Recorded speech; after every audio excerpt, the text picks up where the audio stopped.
they shattered its doors. The attackers poured inside, turning the holy sanctuary into a scene of carnage.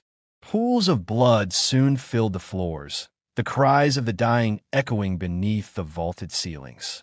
Once the Jewish population had been decimated, the insurgents turned on the Poles, slaughtering many in their churches. Governor Mladenovic and the noble defenders of the town met the same fate. The streets of Uman became a macabre tapestry of corpses, wounded bodies, and mutilated remains. Estimates suggest that close to 20,000 Poles and Jews perished during what became known in history as the Uman Massacre. Elsewhere, smaller detachments of Haidamaks, joined by rebellious peasants, spread terror throughout the provinces of Kiev and Podolia. Once again, as in the infamous uprisings of the mid-17th century led by Bogdan Khmelnytsky, Jewish blood flowed freely.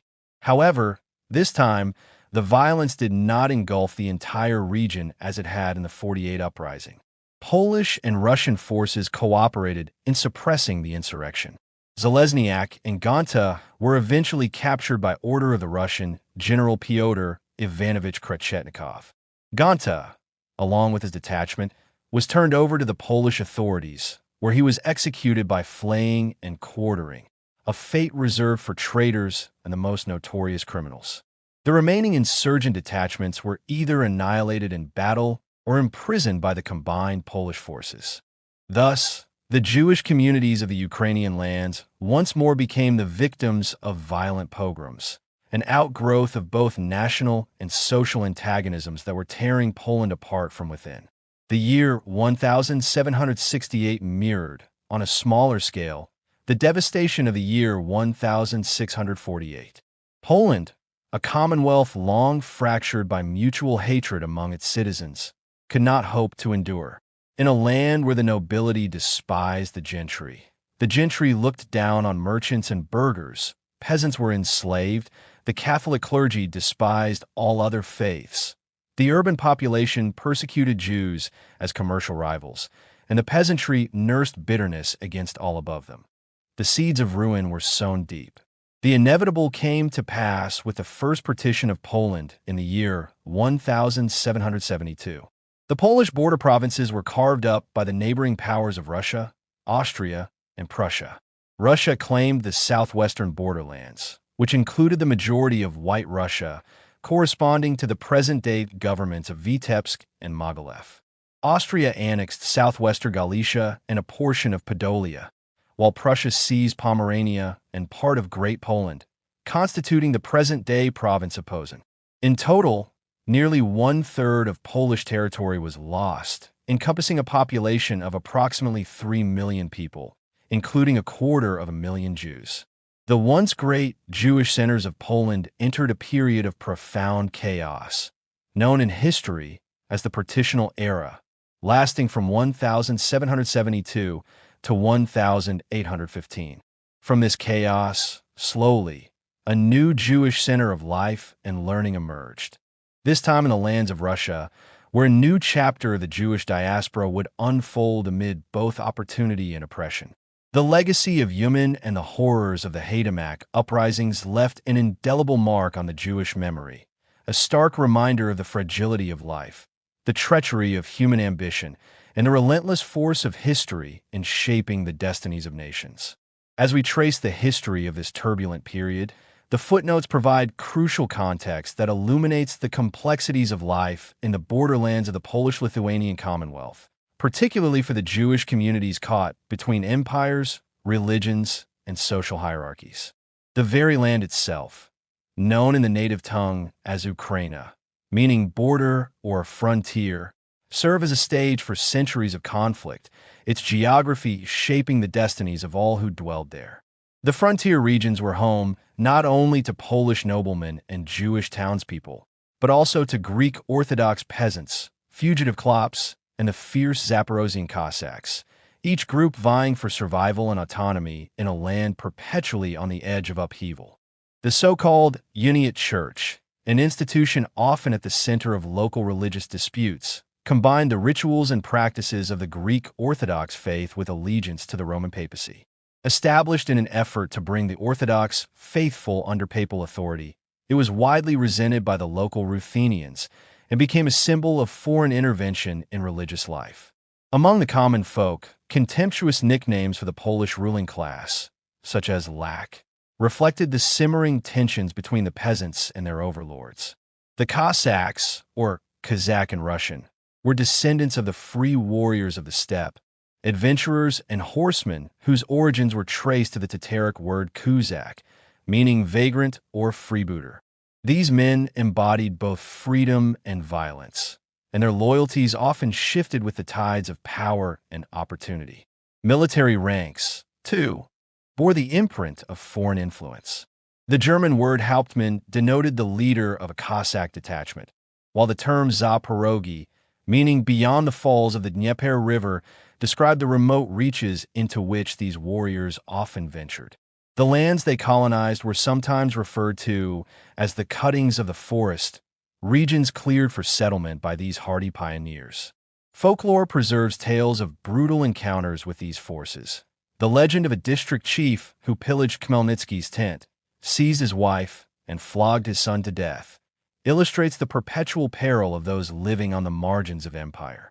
Regions such as Pokesy, situated between the Carpathian Mountains and the Bukovina, became frequent theaters of Jewish and peasant suffering, while legal clauses imposed by the Polish monarchy attempted to define the precarious rights of the Jewish communities.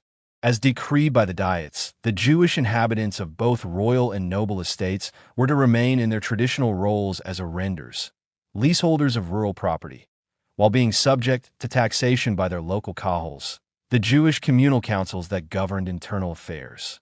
The Jewish arrenders were often the first victims of noble raids, forced to pay tributes and submit to harsh treatment while defending the fragile economic interests of their landlords.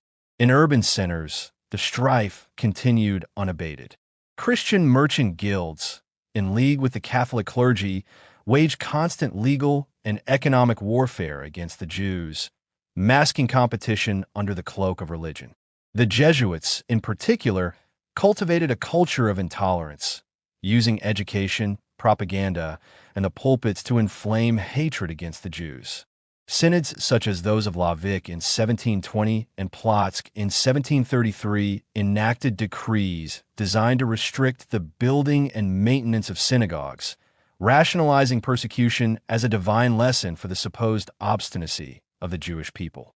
The atrocities, murders, and trials of the period, from the infamous Sandomir case to the Zaslav trial, became the stuff of legend and nightmare, chronicled in Jewish liturgy, memorial prayers, and oral histories.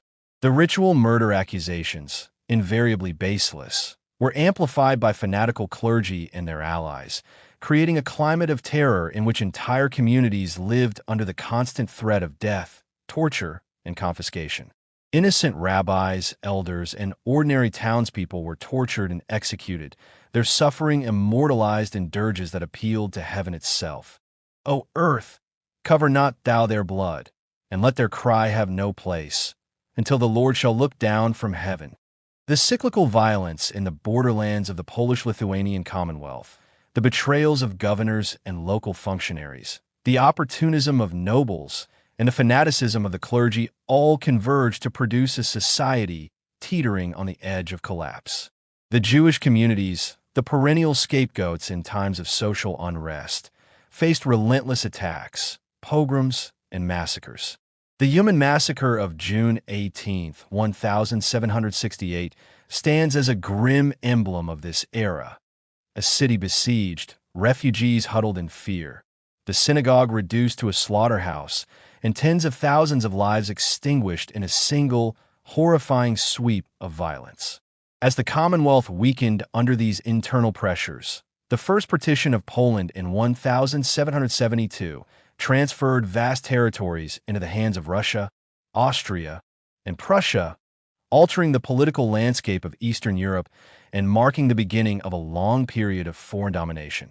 The Jewish populations, numbering over 600,000 souls on the eve of the partition, were drawn into this new order, their centuries-old centers of learning, trade, and religious life now caught within the spheres of foreign rule. From the ashes of devastation, new centers of Jewish life gradually emerged in Russia, laying the foundations for the next chapter in the diaspora's complex and tragic history. The footnotes, often overlooked by casual readers, illuminate these details. The linguistic origin of Cossack, the intricacies of Jewish taxation under the Kahals, the subtle maneuvers of local governors and military officers, and the lasting impact of the decrees of popes and synods. They remind us that history is rarely the story of kings and armies alone. It is the story of ordinary people caught in the currents of violence and faith, struggling to survive amid the chaos of a collapsing society. Amid the turmoil and collapse of the Polish-Lithuanian Commonwealth, the Jewish communities of Poland managed to preserve an astonishing degree of cohesion and self-determination, a feat that speaks to the extraordinary resilience and ingenuity of a people under siege. Even as the surrounding society descended into chaos, where law was often subordinated to privilege and liberty too often degenerated into license, the Jews relied upon a sophisticated system of communal self-government that had evolved over centuries into a deeply structured and comprehensive institution. This system was centered on the Kahals, the local Jewish councils, and on the larger, superlocal body known as the Council of the Four Lands, or in Hebrew, Vad Arba Aratzot, which coordinated the affairs of the Jewish communities across Poland, Lithuania, and neighboring territories.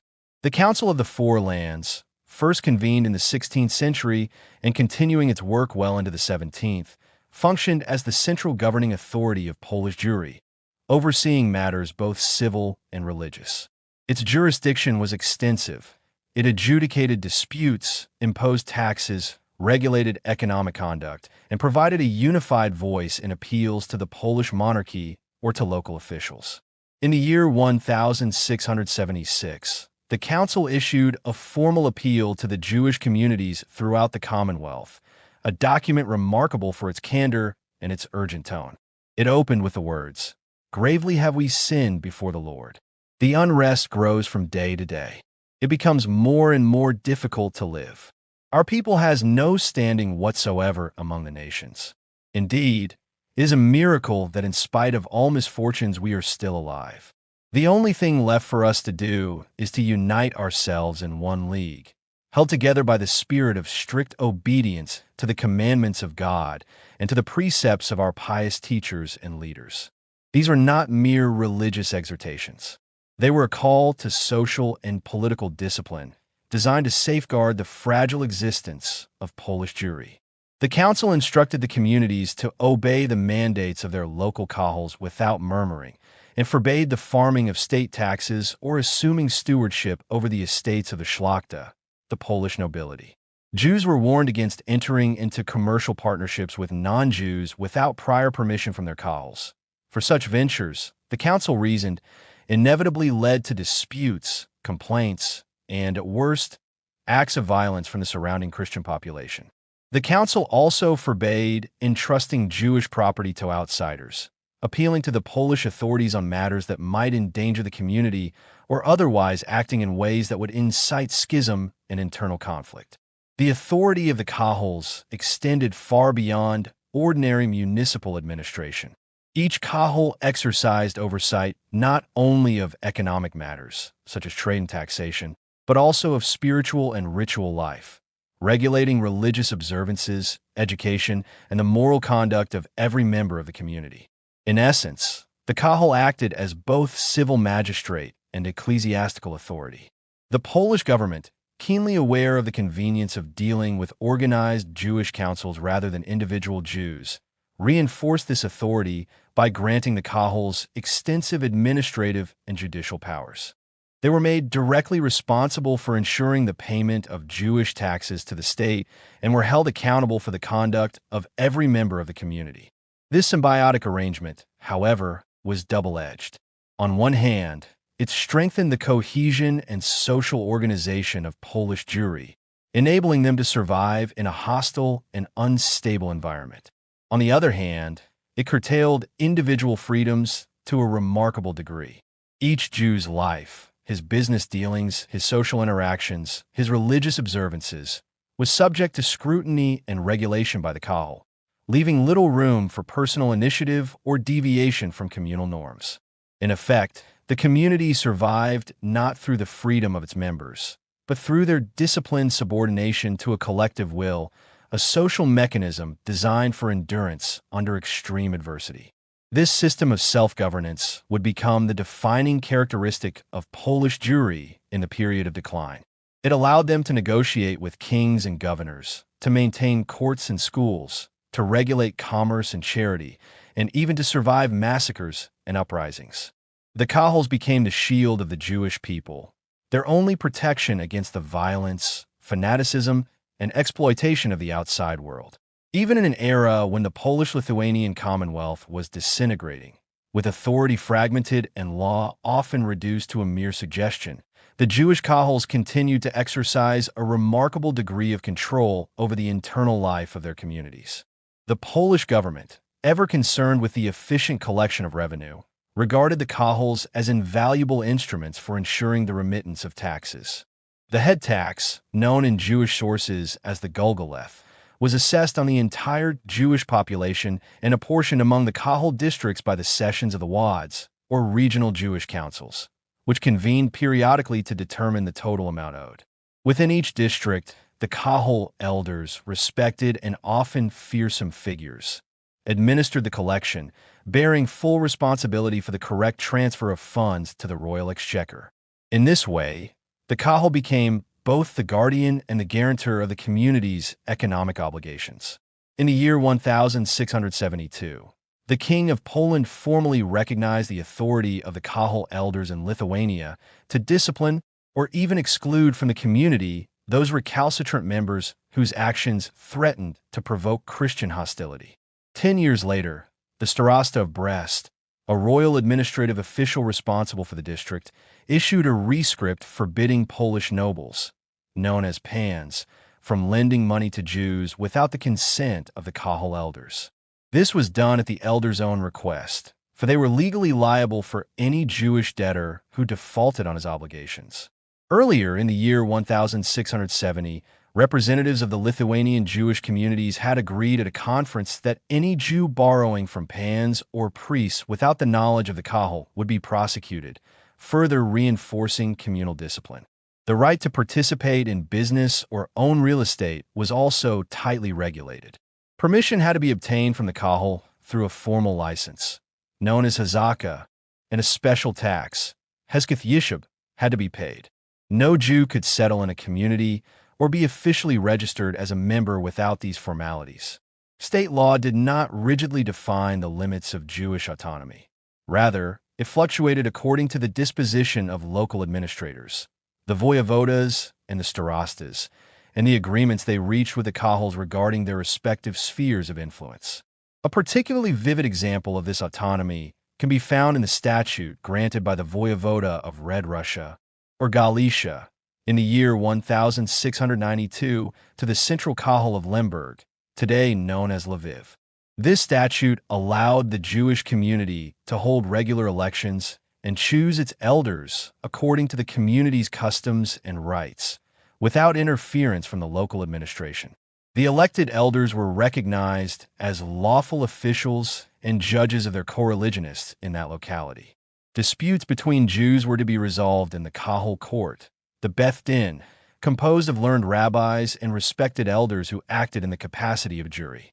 Matters involving Jews and non-Jews, or appeals from the Beth Din, were referred to the voyevodal court, where a specially appointed Christian official, the Jewish judge, presided. This judge, selected from 2 candidates nominated by the Jewish elders, adjudicated cases according to both state law and Jewish common law. Court sessions were scheduled twice weekly, with additional sessions permitted on non-holiday days for special cases. Summonses were issued through the synagogue beadle, or shamash, and all court protocols were carefully recorded in the Kahal chamber adjacent to the synagogue. Appeals from these judgments were submitted directly to the voyevodal authority. Elections for the various grades of Kahal elders were held annually during the intermediate days of Passover, a practice rooted in centuries of tradition and recognized by the local authorities as legally binding. In the year 1719, when the elders of the Kahal of Brest delayed elections for personal gain despite the approach of Passover. The Lithuanian hetman, the senior military officer of the region, sent an order from Vilna, the capital of Lithuania, declaring the delay illegal. The hetman emphasized that the elections were mandated by law and custom and could not be postponed for private advantage. The elections themselves were indirect, conducted through a limited pool of electors drawn from the more prominent members of the community. Only those with substantial financial standing, such as house owners or large taxpayers, were eligible as candidates. Yet intellectual and spiritual qualifications were equally prized. Scholars, rabbis, and learned men held a place of honor within the communal council, for wisdom and knowledge were considered as essential to governance as wealth. The careful balancing of economic responsibility and intellectual guidance ensured that the Kahal could effectively protect the community, even while imposing strict discipline on its members. Thus, even as the Polish-Lithuanian Commonwealth teetered on the brink of collapse, the Jewish Kahals maintained a functioning, sophisticated internal system of government, one capable of regulating the daily lives of thousands, defending the community's interests against outside hostility, and preserving a fragile social cohesion in a world that was frequently hostile, violent, and unpredictable.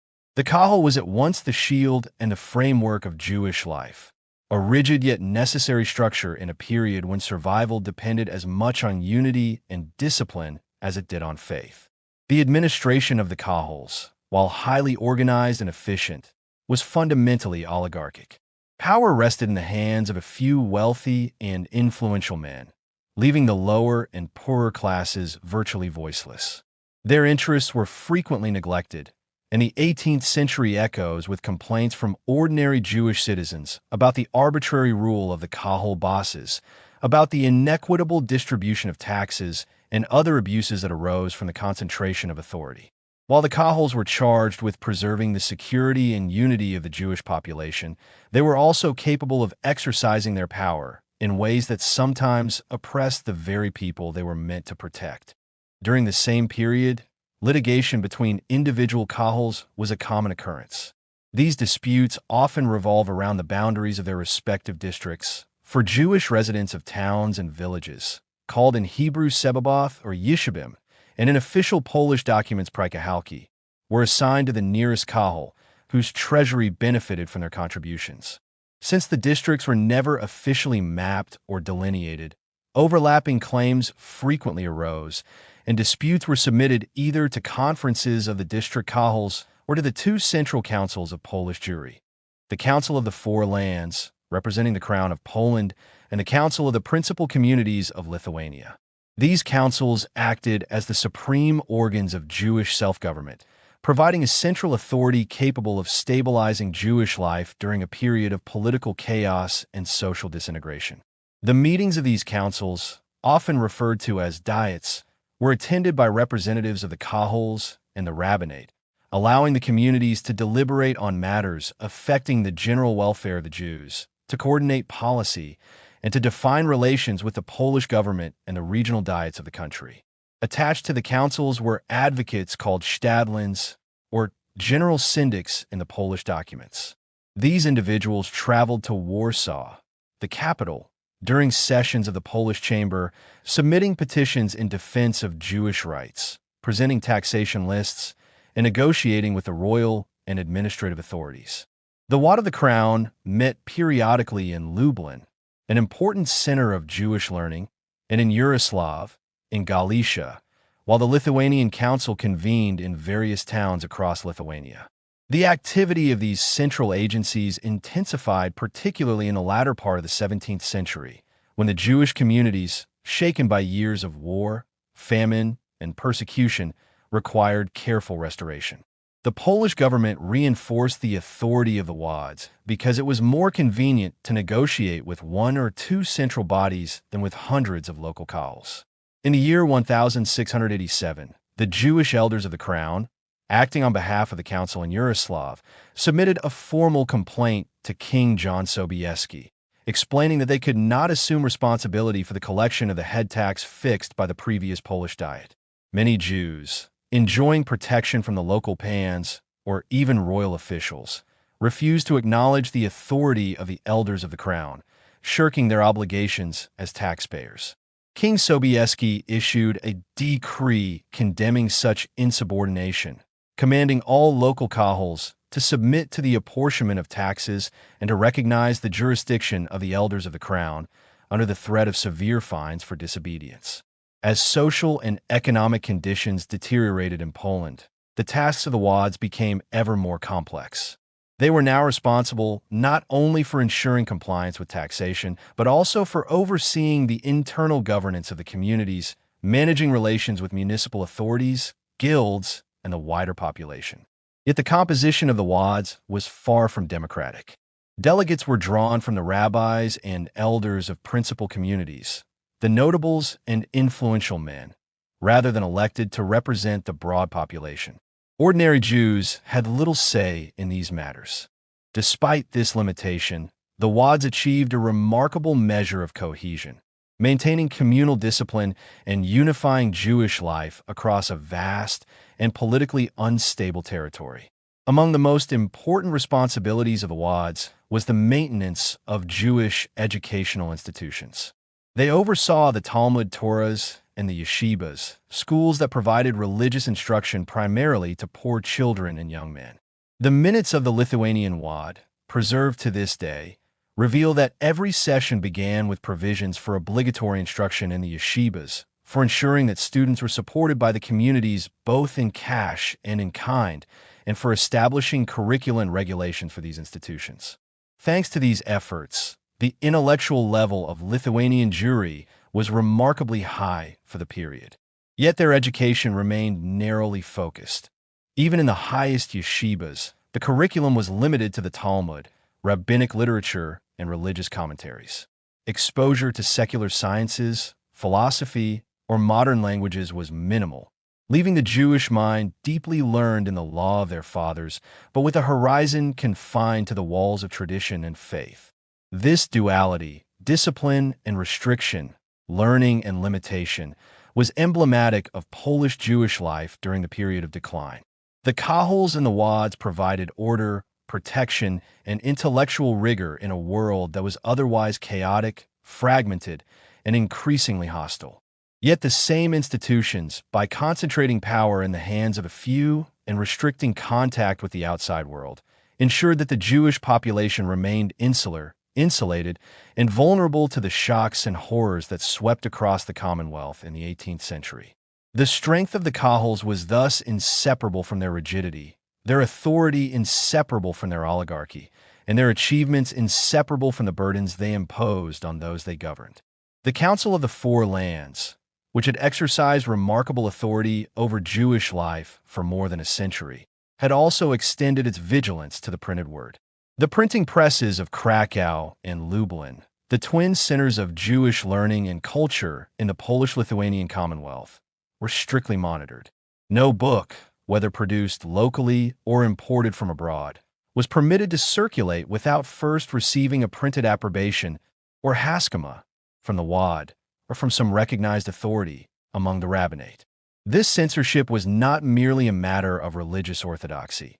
It was also an instrument of social control, employed to prevent the spread of controversial ideas, the rise of sects, or the stirring of internal disputes that could threaten communal cohesion. Later, during the tumultuous emergence of the Sabbatean movement, which followed the messianic claims of Sabbatai Zevi in the mid-17th century, the Wad frequently intervened to settle disputes between factions, issuing rulings that often quelled violence or schism before it could destroy fragile communal unity. Beyond the central councils, many public and administrative functions were carried out by the local district conventions, known in Hebrew as Wade Medina or Wade Galil, and in the official Polish documents sometimes referred to as synagogues.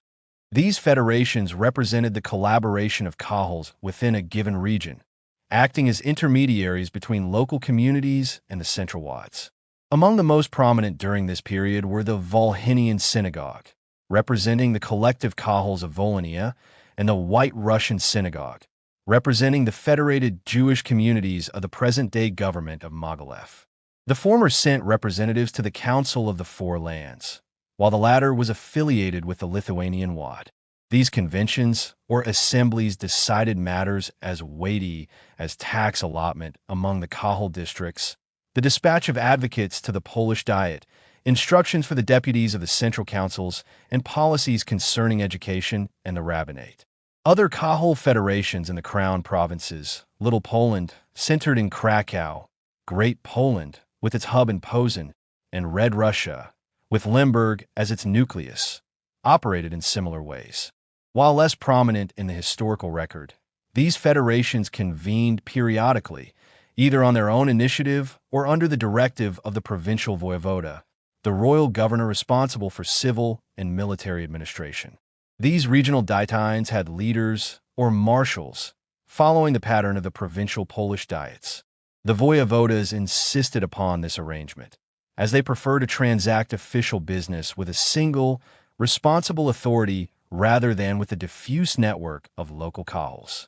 Yet in the year 1764, the entire structure of Jewish autonomy in Poland suffered a sudden and severe blow. The General Confederacy, a political coalition that had preceded the election of King Stanislaw Augustus Poniatowski to the Polish throne in 1764, drafted a new constitution. Among its many provisions was a fundamental alteration in the system of Jewish taxation. Previously, the Jewish head tax had been fixed in a lump sum by the central authorities, then apportioned by the kahals among their districts, with each kahal distributing its share among its individual members. Now, the Diet decreed that every Jewish soul, from the first year of life onward, was to pay a uniform tax of 2 gulden annually. The government justified this reform on the grounds that the old wholesale system had allowed the kahals to collect more than the intended sum, concealing the true financial capacity of the Jewish population from the exchequer. Under the new system, every individual Jew became directly accountable for a fixed tax, and the revenue was expected to swell the royal treasury. To enforce this policy, the authorities mandated a general census of all Jews in the country. Taxes were to be remitted by the local kahal elders to the nearest state treasury, reducing the kahals to mere intermediaries who collected and handed over funds. In effect, the government withdrew its recognition of the kahal as a fiscal agent, stripping the organization of one of its main sources of authority. The Diet of 1764 went even further, forbidding the holding of conventions of district elders for tax allocation or any other purpose. The elaborate network of diets, dietines, central councils, and regional conferences, which had united Polish Jewry, maintained discipline, and provided channels of negotiation with the state, was suddenly rendered superfluous. This curtailment of communal autonomy coincided with a broader collapse of Polish sovereignty. The political independence of the Commonwealth was already precarious, and within 8 years, the first partition of Poland would occur. Vast swathes of territory would be annexed by Russia, Austria, and Prussia, and the Jews, whose communal institutions had provided the backbone of their social and cultural life, would find themselves under new rulers with unfamiliar policies and unpredictable enforcement. The careful, centuries-old system of self-government that had allowed Polish Jewry to survive waves of persecution, taxation, and external hostility now faced a perilous future, its authority diminished, its cohesion threatened, and its people left to navigate a world of foreign dominion and growing instability. The intellectual life of Polish Jewry during this period was thus a tale of contrasts, shaped by survival, devotion, and the oppressive weight of circumstance. The social and economic decline that had set in after the catastrophic years of 1648 to 1658 did not permit the opening of new mental horizons for the Jewish population. Rabbinism, the study and interpretation of the Torah, Talmud, and rabbinic commentaries, remained the supreme authority in schools and literature. Even when Polish Jewish culture had reached its peak, it was the rabbis and the heads of yeshivas, the advanced academies of Talmudic learning, who commanded the intellectual scene. In this climate of decline, no alternative currents of thought could challenge the supremacy of rabbinism. Yet there was a quieter, often mystical countercurrent, nurtured by the mournful disposition of a people scarred by centuries of persecution, forced migrations, and economic hardship. Mysticism, particularly in its Kabbalistic form, found fertile soil in the melancholy of Polish decadence. Its appeal was strongest among the lower classes, whose access to formal learning had been sharply curtailed. In regions most devastated by the upheavals of the terrible decade, the lands of the Polish Ukraina, Podolia, and Volhynia, the general level of literacy and Talmudic study sank drastically. Knowledge, once widespread among the masses, became the privilege of a small circle of scholars, while ordinary Jews increasingly languished in ignorance and superstition. Even in the more stable provinces of Lithuania and the original territories of Poland, rabbinism remained dominant. Here, the intellectual activity did not vanish, but it narrowed in scope. A large number of Talmudists and rabbis maintained their prestige and were respected far beyond the borders of Poland. Yet in literary productivity, their work did not leave the lasting imprint of earlier luminaries, such as Solomon Luria, known as the Maharshal, Moses Isserles, the Rema, Mordecai Jaffe, and Meir of Lublin, who had shaped Jewish law and life for generations. Originality was rare among the later rabbinical scholars. Many engaged in lengthy debates, known as Shalot Uteshaboth, or questions and answers, concerning minute points of law and ritual, often divorced from the practical needs of everyday life. Others produced detailed commentaries and novelli, or hiddushim, on tractates of the Talmud long obsolete in practical application. Aaron Samuel Kadanover, rabbi of Krakow, who had survived the massacres of 1648, devoted himself to commenting on the ritual of temple sacrifices in Berkath Haziba, an area of law largely irrelevant since the destruction of the Second Temple in Jerusalem nearly 16 centuries earlier. Others confined themselves to annotations on the Shulchan Aruch, the codification of Jewish law, meticulously dissecting issues that were already long settled. In Lithuania, in particular, the scholarly elite clung to Talmudic dialectics, largely ignoring secular studies and even other forms of religious knowledge outside the rabbinic canon. Yet, amidst this intellectual rigidity, a rare exception emerged in the person of Jehiel Halperin, born circa 1670 and deceased in 1746, who served as the rabbi of Minsk. Halperin wrote a monumental historical chronicle entitled Seder HaDoroth, the Order of the Generations. Divided into 3 parts, it narrated, in the first, the sweep of Jewish history from biblical times down to the year 1696. The second part cataloged, in alphabetical order, the names of all the Tanaim and Amoraim, rabbis of the early and later periods of the Talmud, and cited the opinions attributed to them. The third part listed authors and books of the post-Talmudic period. Halperin's contribution lay not in critical analysis, but in systematizing an enormous and complex body of material, making the Talmudic tradition more comprehensible and accessible. His chronicle, however, largely avoided contemporary events of significance, such as the Messianic movement of Sabbatai Zevi. For to him, history's value lay primarily in chronicling rabbis, sages, and their scholarship. The life of a people mattered only insofar as it intersected with the continuity of rabbinism. Alongside the scholastic literature of rabbinism, popular ethical works, known as Musar, flourished. These were largely the products of the Darshanim, the preachers, some permanently attached to synagogues, others itinerant, traveling from town to town to deliver sermons. These sermons, preserved in collections to the present day, often consisted of long strings of Haggadic and Kabbalistic quotations, bending the biblical text toward fanciful interpretations. Instruction of the faithful often took a back seat to the display of erudition. Many preachers propagated the practical Kabbalah, the esoteric teachings of Rabbi Isaac Luria, known as the Ari, whose mystical doctrines were circulated secretly in manuscript copies, passed from hand to hand. The Kabbalistic teachings, steeped in mystery and metaphysics, captivated the imagination of the populace. They spoke of life after death, the punishments of sinners in hell, the transmigration of souls, and the exploits of angels and demons. The ideas were often transformed into gruesome stories, meant to instill awe, fear, and piety in the hearers.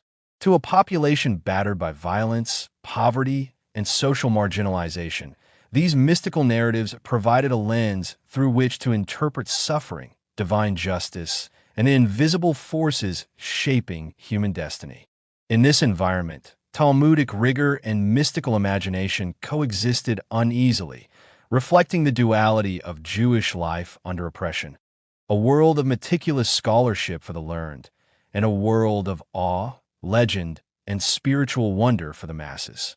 This intellectual landscape, constrained by centuries of persecution and the failure of political autonomy, would shape Polish Jewry for generations, coloring both its scholarly endeavors and the popular imagination.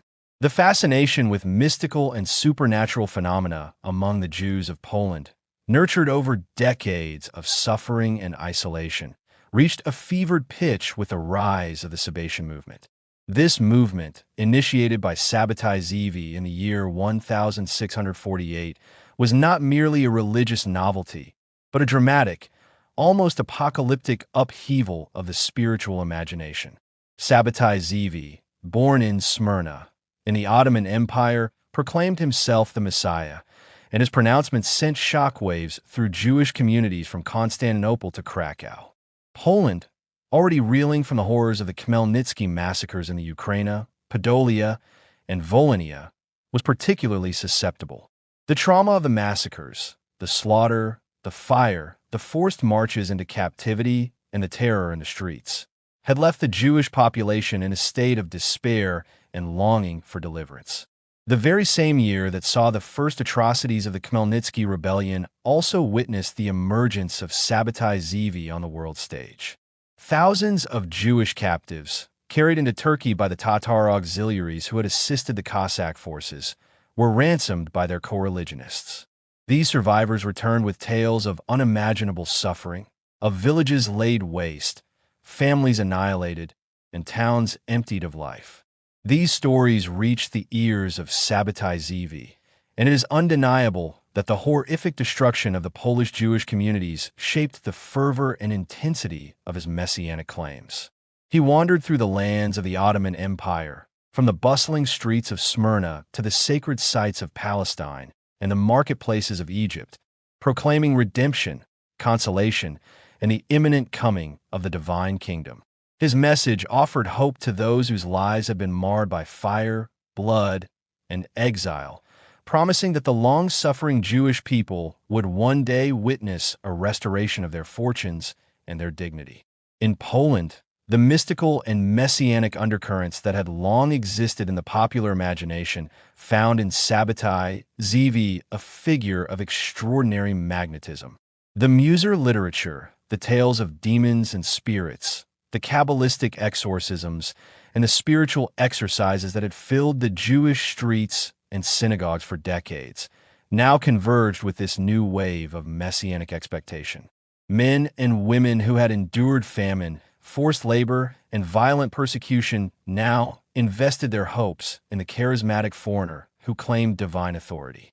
The Sabbatean movement, therefore, did not arise in a vacuum. It was the culmination of years of spiritual hunger, mystical fascination, and collective trauma. The movement inspired intense devotion, sometimes peaceful, sometimes violent. Letters and reports from Poland to Constantinople and Smyrna show that rabbis and learned men, despite their Talmudic rigor, were at times captivated by Sabbatai Zevi's promises. Pilgrimages were made, Sabbatean writings were circulated secretly, and clandestine gatherings of believers were held in the dead of night. Yet, as with all movements that promise immediate redemption, there was also scandal and controversy.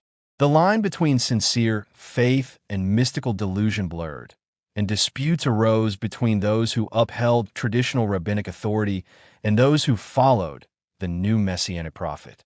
The mystical and Sabbatean influence on Polish Jewry would linger long after Sabbatai Zevi's own dramatic conversion to Islam in 1666, an event that shocked followers across the Jewish world. Even when the prophet recanted publicly and embraced the Ottoman Sultan's court, his movement had already left deep and lasting traces on the spiritual life of Poland.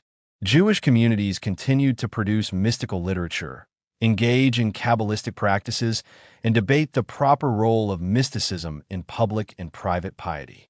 In homes, in synagogues, and in wandering yeshivas, stories of demons, of miracle workers, and of Sabbatai Zevi's visions filled the imagination of children, scholars, and elders alike, blending fear, hope, and devotion into a singular tapestry of Polish-Jewish spirituality. This was a people hardened by centuries of persecution, yet unbroken in spirit, who found in rabbinism, mysticism, and the Sabbatian dream a complex and sometimes contradictory set of tools to navigate a world of relentless instability, oppression, and uncertainty. The mystical currents and the echoes of messianic promise provided a spiritual ballast to a community buffeted by historical tempests, shaping the inner life of Polish Jewry even as the outer world around them descended into political and social chaos. The year 1666 marked a dramatic crescendo in the spiritual life of Polish Jewry. The news of Sabbatai Zevi's claims spread like wildfire, igniting a fervor that swept across towns and villages, from the bustling streets of Lemberg in the east to the small shtetls of Volhynia and White Russia. The Jewish people, long battered by war, famine, and persecution, saw in Sabbatai Zevi a beacon of hope, a promise of deliverance from centuries of oppression. Accounts from that time, such as those recorded by the contemporary Ukrainian chronicler Galatovsky, reveal a community gripped by almost pathological intensity. Some Jews abandoned their homes, leaving their property behind, convinced that the Messiah would soon arrive and carry them to Jerusalem, lifting them above the earthly world in divine transport. Others engaged in extreme asceticism, fasting for days, denying sustenance even to their children, while braving the icy waters of winter rivers and ponds in acts of spiritual purification.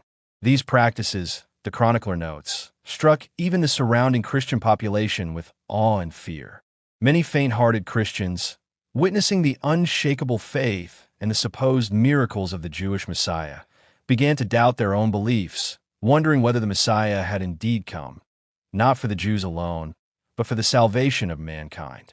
From the southern territories of Poland and the Ukraine, the Sabbatian fervor radiated northward into White Russia, known today as Belarus. In Mogilev, a city on the banks of the Dnieper River, monastic chroniclers recorded the appearance of mysterious inscriptions on the walls of Christian churches. These inscriptions, written in cryptic lettering, proclaimed the arrival of the Jewish Messiah, referred to as Sapsai, signaling that the movement's influence extended beyond the confines of Jewish communities and into the very consciousness of neighboring societies. In the midst of this turbulent excitement, delegations of Polish Jews were dispatched to meet Sabbatai Zevi at his court in Abydos, a fortified town near Constantinople in the Ottoman Empire.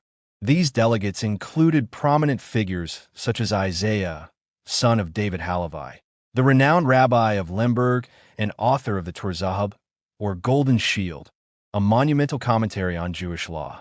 Also present was the grandson of Joel Sirkis, another luminary of Polish Jewry. The instructions given to the Polish emissaries were precise. They were to investigate the truth of Sabbatai Zevi's messianic claims, to determine whether the rumors were divinely inspired or a dangerous deception. When the delegates arrived in the summer of 1666, they were struck by the scene before them. Thousands of Jews, men and women, from across the Jewish world had gathered at Sabbatai Zevi's residence, known among the faithful as the Castle of Splendor. The air was electric with expectation, prayers, and cries of devotion. Sabbatai Zevi personally received the Polish delegates and handed them a letter addressed to Rabbi David Halavai, a document brimming with mystic imagery, biblical allusions, and promises of redemption. In this letter, dated the 22nd day of the Hebrew month of Tammuz, Sabbatai referred to himself as the Messiah of the God of Jacob, the Lion of the mountain recesses, and promised recompense and comfort to Rabbi David for the suffering endured by Polish Jewry. Alongside the letter, Sabbatai sent a shirt, instructing that it be placed upon the aged Rabbi David while reciting the blessing. May thy youth be renewed like that of the eagle. Yet even as Sabbatai Zevi basked in the adulation of his followers, the seeds of his downfall were quietly being sown. The Messiah, brilliant and charismatic, could not foresee the consequences of his own instructions. In his letter, he had requested the immediate arrival of Nehemiah Cohen, a Kabbalistic propagandist in Poland, whom Sabbatai considered a herald or forerunner of his messianic mission. But Nehemiah, a fervent and independent-minded mystic, arrived not as a disciple, but as a judge. After a prolonged 3-day Kabbalistic debate with Sabbatai Zevi, Nehemiah refused to acknowledge him as the Messiah. Worse still, Nehemiah reported Sabbatai's claims and plans to the Ottoman authorities in Adrianople. Within months, the once mighty figure of Sabbatai Zevi faced arrest, coercion, and a coerced conversion to Islam. A shocking spectacle that sent ripples of despair, confusion, and renewed mystical speculation throughout the Jewish world, including the communities of Poland. The events of 1666 thus illustrate a dramatic intersection of faith, mysticism, and human psychology. Polish Jewry, devastated by past violence and clinging to hope for redemption, had been stirred to extremes of devotion and fanaticism. Sabbatai Zevi's rise and sudden fall revealed the fragile boundary between spiritual fervor and delusion, and left the Jewish communities of Poland with a potent mixture of awe, disappointment, and enduring mystical fascination that would continue to shape their inner life for generations. The aftermath of Sabbatai Zevi's catastrophic failure did not extinguish the fiery yearnings of the Jewish people for redemption. In Poland, the news of his coerced conversion to Islam and the betrayal of Judaism reached the communities slowly, and when it finally did, it produced a fractured reaction.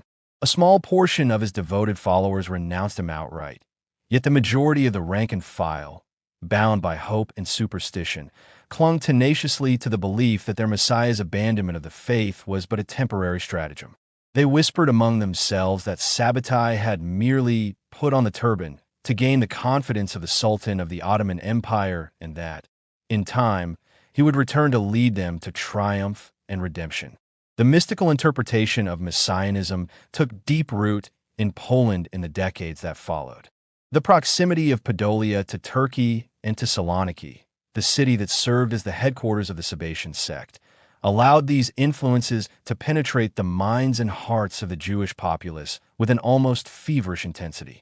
The region of Podolia, partially annexed by Turkey after the Polish-Turkish War of 1672, and only returned to Poland by the Treaty of Karlowitz in 1699, became the breeding ground for secret sects, clandestine meetings, and the propagation of mystical doctrines.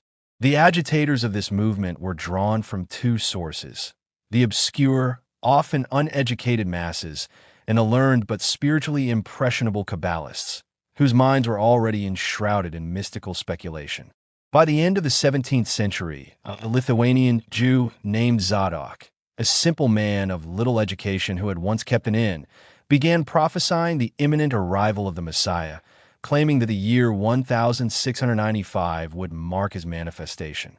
Around the same time, a more sophisticated propagandist appeared, the Kabbalist Hayya Malik, a man who had resided in Turkey and had direct contact with the Sabbatian circles in Saloniki.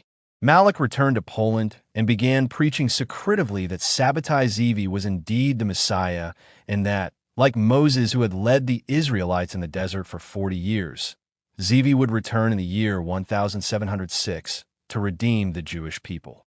Malik's influence grew, especially among the ignorant Jewish masses of Podolia and Galicia. He was soon joined by Judah Hasid of Shidlovitz, who had studied practical Kabbalah in Italy and returned to Poland with a small circle of pupils.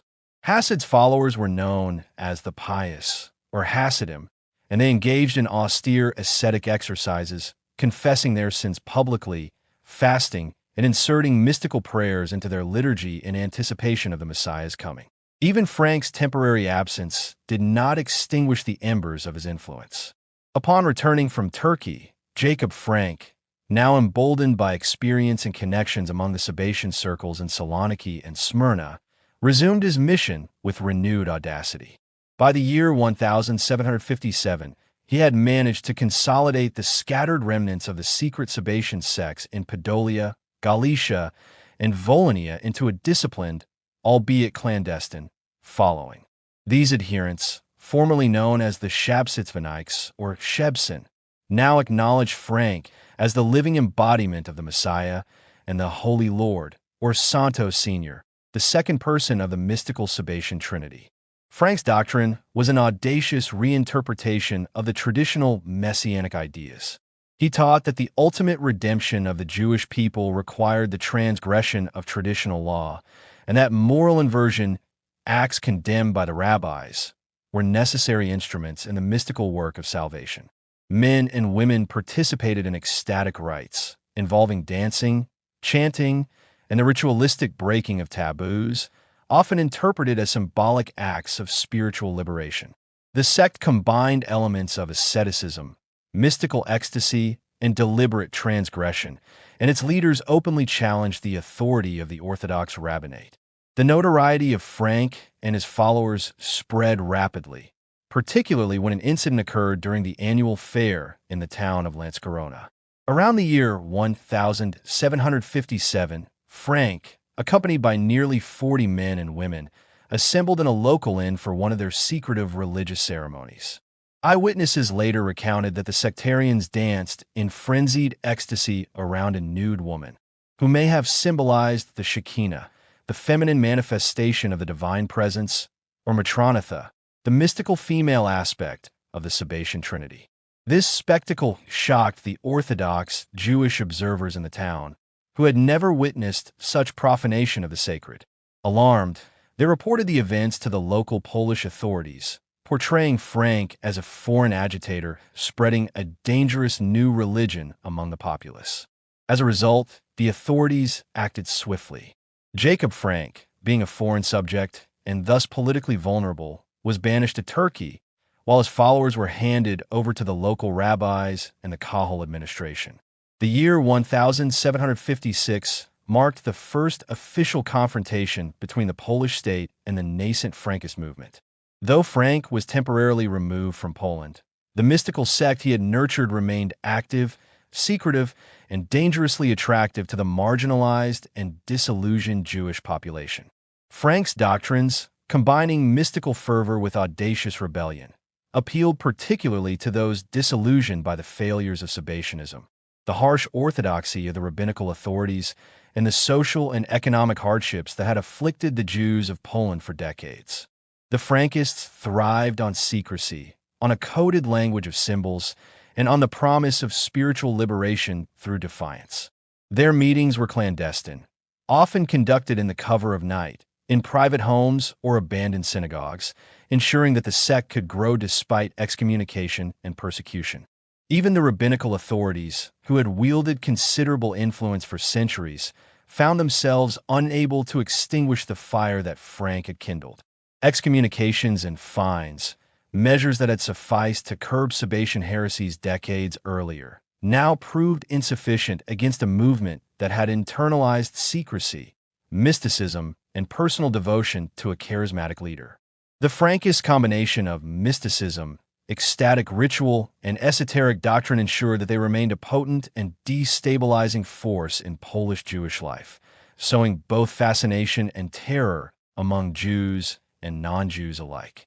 By the late 1750s, Jacob Frank had become not only a spiritual leader, but a figure of intrigue for Polish authorities, rabbis, and the European intelligentsia, who were both scandalized and captivated by reports of his audacious ceremonies, his claims to messianic authority, and the devotion of his followers. The movement he had founded in the shadows of Podolia and Galicia was poised to challenge, in dramatic fashion, the centuries-old orthodoxy that had governed the inner life of Polish Jewry. Jacob Frank returned to Podolia in the year 1758, entering a land still seething with tension between the Orthodox rabbis, the Catholic authorities, and the scattered remnants of his secret sect. He arrived not as a humble